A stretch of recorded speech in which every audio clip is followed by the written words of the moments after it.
we're gonna go with very basic whale, which is a baleen whale. Not saying this is a blue whale or a gray whale or it's any type of whale with a baleen plate, which can be discussed in the live. I don't know whenever I'm gonna live. So I just do a very rough sketch. Okay. This is the fluke. We call this the fluke. Or just the tail, yeah, but in whale language we call it as a fluke. And remember, this is a baleen whale, so this is a baleen plate, which is very flexible when they scoop a bunch of water in the mouth.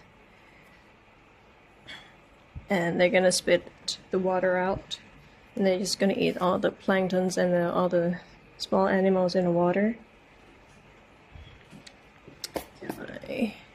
This is gonna be very easy, right?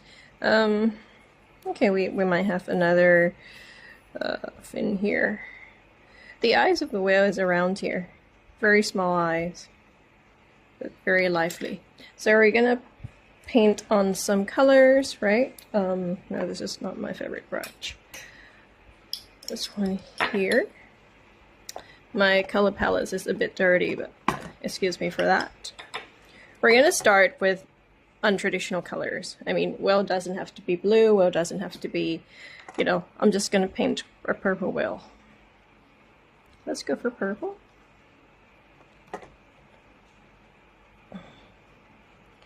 I don't put water before I apply the paint. There is another technique as well. I like them to blend it on a dry paper. Here I'm just gonna add some glittery blue.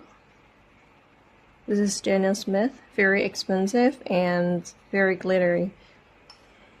I could add a bit of pink, you know, just throw some random pastel color on your whales, and watercolor is gonna do all the work. It's gonna mix your color. You could never go wrong with it. Most of the time.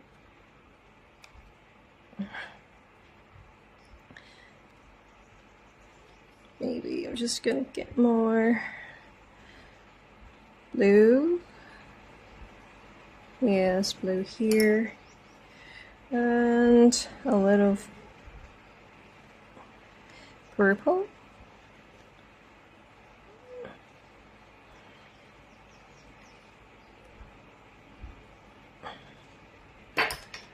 I forgot a tissue.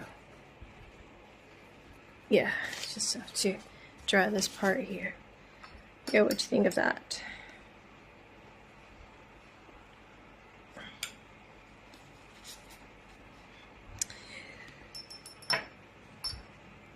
I'm supposed to wait for everything to be dried here, but I'm not that kind of patient person, so I usually just paint another, not another layer, another part, and I just have to carefully not to mix the paint with the other paints that are not dry yet.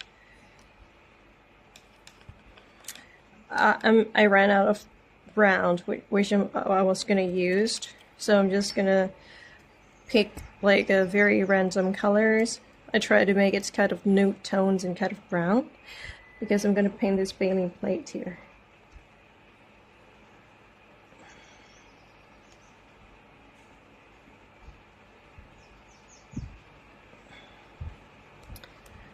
You'll see that it's very simple. Anybody can do this. Like that. It's very whimsical. Minimal. I don't know what you call it, but yeah.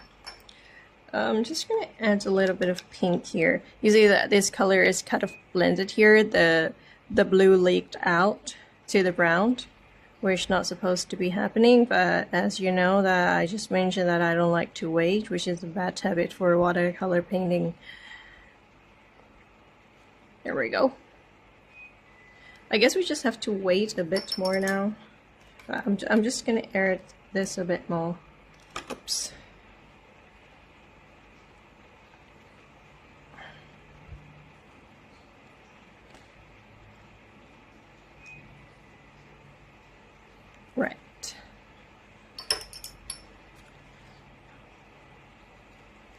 There we go.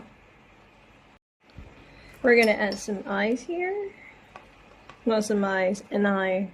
So we can see just one eye from this side of the whale. Very, very small. Very small. Right here. I'm not sure if the whale is sad or it's smiling.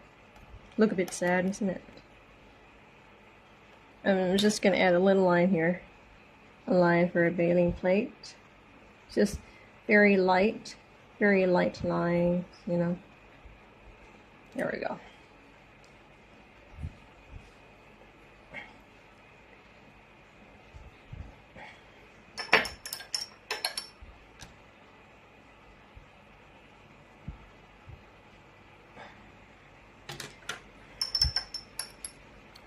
Right. It's not bad. Let's look. What do you think? Don't forget to put on your signature every time you draw, because I usually put my signature and the date. The date is very important. You know why? Because when you draw something, whatever you're drawing, you're just gonna forget the next day that, oh shit, when did I draw this? So today is, I think, the 12th, right? 12. Here, I guess. And it's quite valuable when you look back 10 years later, 10 years back, that, oh my god, I drew this, and you see the process of it. So it's very important to have the date. So this is my whale. You see how simple it is, you know, with the white background, it's very standout. Here, and anybody can do this. Very cute. Try it at home.